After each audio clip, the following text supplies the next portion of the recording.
haven't been able to do a whole lot as far as video gaming goes, but I would like to mention that video game because we just got over Halloween, and I played this game during Halloween that literally scared the pants off me and made me have to quit playing it. Okay, so I rarely get the opportunity to play any games other than the Nintendo games. But since we're taking a little break, and I ended up with a little bit of time to play, I decided, okay, I'm gonna play something besides Nintendo. So I played this game called Outlast. Okay, it's a first-person game where you go into this mental hospital.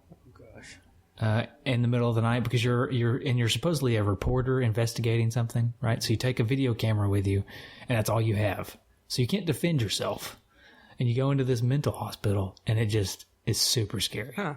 It was so scary that I played for about an hour, and then I just said, okay, I can't play this anymore. It's too scary. That's pretty funny. Yeah, of course, I don't play any kind of new games. Mine's all old school games because I don't have any of the newer systems. But are you looking forward to Fallout 4? That's all I hear people talking about. I am, but I'm probably not, I mean, I don't have the time to invest in it, so I'm not going to get it right now. It's one of those games it's like, because, you know, I've played a little bit of the previous ones, and I know people that are like really into it and like to talk about it. And it's one of those games you do have to invest a lot of time in because there's. Yeah, I mean, I played Fallout 3. John, this is back when John and I were roommates. Yeah. We both played Fallout 3, and we were always fighting for the TV so we could play Fallout 3. Yeah. And I think both of us probably put in 200-300 hours into that game. And you still can't beat it all. I mean, you still can't see everything. Yeah, it's just crazy. Yeah, it's insane. So yeah, but that I'm not about to even try at this point. Yeah, maybe I'm supposedly going to graduate in the spring, supposedly. So maybe after the spring, it's Fallout then 4 time. Right? It's Fallout 4 time. I'll gift myself a little Fallout 4. Yeah, I'm looking forward to it. So basically, what's going on with me is you're taking your big exam now, and then you're going to graduate in spring. So I will be taking a huge exam. At the beginning of June. And this is, in the medical world, people, if there's any doctors that are Patreon supporters, probably not. If they are, they need to upgrade their donation because nobody is donating doctor style money on Patreon right now. But Sean's close. But I don't think he's a doctor. Maybe he's a doctor. He just doesn't like to say he's a doctor. Anyway, so you take this exam, and it's the first licensing exam. So there's 3, they call them steps. Step 1, Step 2, Step 3. And they're all licensing exam. But the Step 1 exam is the most important of any of them and has the most bearing on what you want to do because it basically it puts a number on your competitiveness against other students across the country, right? On how well you do on this exam. And this is the basis for what you're going to go into because this is what residency programs look at to,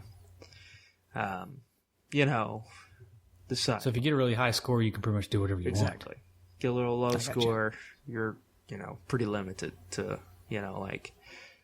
just to give an example, like if you score in the lower percentiles, you're going to get you're going to be competitive only for family medicine, internal medicine you can probably, still do. The higher ones are all the really competitive surgeries and stuff like that. So I'm just trying to kind of get in the middle of the road for what I want to do. But anyway, the point of this discussion was I cannot wait until June, the second week of June, and all the exams are behind me, and it's I can just kind of relax for a couple of months because school's over for a couple of months. No studying for that exam, and it's gonna be pretty sweet. Have some actual kind of free time. Yeah. So is there still more school after that, though? Yes. So then I got to go in my clinical rotation. So still 2 more years after that, but it's a little less. Is that hands-on-y stuff? So that's actually in the hospital stuff. I gotcha. So I don't have to go to lectures and take exams like that anymore. So there's you'll have to get paired up with a hospital to do that? Yeah, and I'll get to come a little bit more closer, as we have discussed somewhat on the show a little bit before. Hopefully I'm going to get to move close to you. Yeah. It'd be sweet if you could get like Tenova or something, right? Yeah. Well, yeah, the Covenant hospitals are the ones that are probably I'll go to.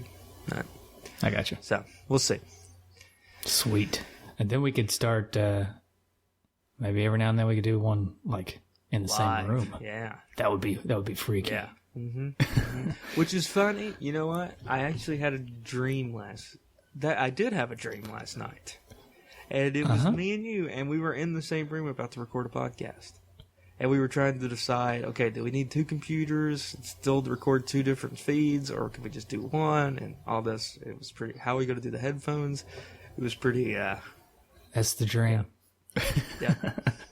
So, if we get to that point, we'll probably have to ask people how it works, because I have no idea. I don't know. The only thing I can't figure out is the headphones. We just share. Okay, yeah. You just come on in. Okay. No, I've got, actually, if we did one computer, I've got a little splicer thing. Ah, sweet. Okay. So I got that part figured out.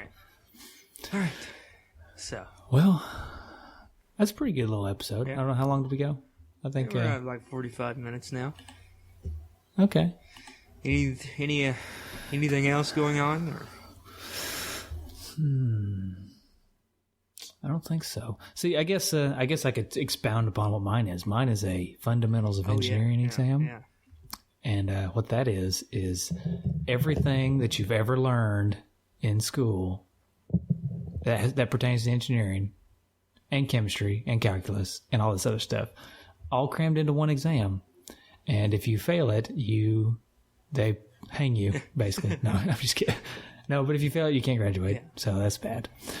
There's not like yours though. I can get it's like a pass fail, either pass or a fail. Yeah. So it's but and then when I pass that, I become an engineering intern, and then I got to work for like 4 years. Hopefully, I can get that reduced since I've been working for forever before that. But work for like 4 years under an engineer, and then you take a PE exam, which is a professional engineering exam, physical which is education more exam. Yeah. You gotta do like push-ups and run a mile. Right. But that's more specific to what you're focused on. So like that may be like specifically geotechnical stuff, like what I do. Yeah, right. And then you're a licensed engineer. You're a real engineer, like a real boy. And you get a stamp. Yeah, you get a stamp. Oh. And like tons of liability placed on you. Yes. So like if a building fails, they can just sue you. They can sue you. Yep. Congratulations. You can now be sued. Yeah, so I don't know why people actually want it, but yeah, here we go. Hey. It's awesome. So you're doing civil, right? Correct. I talked to a friend of mine yesterday who's mechanical. Uh-huh. And he's at UT, and I asked him if he knew you, but he said that like the mechanicals and the civils don't really intermingle. Yeah, we don't mix. Yeah. So we're like oil and water up in here. Rivals. So he didn't know you, but yeah. So see, the thing about mechanical, like I know some people who are mechanical engineers and got a degree. Mm-hmm. They typically don't get licensed. Like it's just the culture of them. They don't typically get a license. Oh, really? Like they have a licensing program, but most places will hire people without having to get that license. I think they still have to take the fundamentals of engineering exam because all engineers have to do that, but they typically don't get licensed unless they're working in a certain field that wants them to get licensed for whatever reason. That's interesting. I think that's interesting too. I don't know why. I think it's just because there's not as big of a liability on the mechanical engineer, so there's really no point in getting licensed. Yeah, you're building like roads and stuff that people can, Yeah, stuff that the public's going to be using. Speaking of bridges, the bridge up here, you need to come up here because it is an engineering nightmare. Okay, who ever decided to build a bridge that goes down instead of up? Okay, the biggest problem with that is if it goes down, this thing floods every time it rains.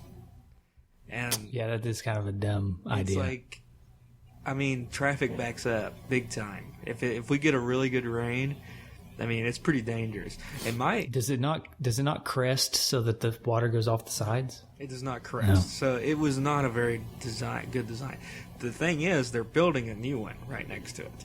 It's kind of been like a 15-year project. So they started it, and when we first moved up here, it was just like the pillars, right, in the water. Yeah. But they were not working on it. And we lived here for about a year with zero work. And then they started working on it again. So I guess they ran out of money, and then they had to wait a while. And then now they're working on it again. And this bridge is going to be, a good designed bridge. But my concern is this bridge, it lowers, right? And it's a good, I don't know how old it is, but I would say it's, pushing on like a 75-year-old bridge. And when you've got an old structure like that and you add a whole ton of weight, like water weight, plus cars, that's a concern, I think. Yeah, I wonder if when they designed it, if they took into account the water that would pool up on it. Probably not, because you do take into, like, when you're building a building and stuff, you take into account the weight of water on a roof or the weight of snow on a roof if you're in a snowy area or something like that. So you do take into account that stuff, but not if you don't expect it. Yeah. And plus, this was 70, like I said, I don't know how old it is exactly, but it's an old bridge. So well, engineering practices really haven't changed over the last 50 years all that much. Yeah. There's been a few little minor things, but it's pretty much been the same forever. Yeah. So I don't know, but yeah, a dipping bridge is probably not the best idea. Although the topography may have been such that they had to do something like that. I don't know. But if you're going to build a dipping bridge, you gotta like you said, crest it to where the waters run off, and they did not do that. And it's really like the walls on the side are concrete, like the water can't run off. So that's one of the biggest problems. Yeah, they'd have to put drains and stuff in.